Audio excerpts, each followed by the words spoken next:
Zəngilan, qürurun və sənətin izi.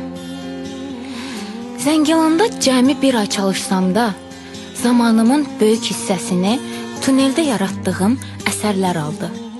Ruhumdan, duyğularımdan doğan bir sənət dili idi bu.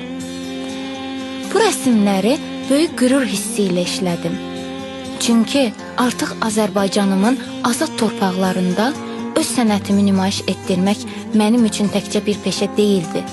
Mənəvi borc və fərəh hissi idi. Bugün mən o torpaqlarda sərbəst gəzib, azad nəfəs alıb və sənətimi paylaşa bilirəmsə, bu ilk növbədə Ali Baş Komandanımızın uzaqgörən rəhbərliyinin, vətənimin mərd oğullarının, şəhidlərimizin və qazilərimizin sayəsində idi.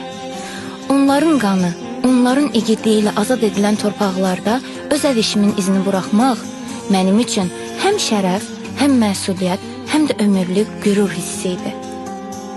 Mənə Qarabağ torpağında çalışmağım üçün yaratdığı fürsətə görə başda AS qrup rəhbərliyi olmaqla bütün AS İnşaat ailəsinə göstərdikləri dəstək və əməkdaşlığa görə dərin minnətdarlığımı bildirirəm.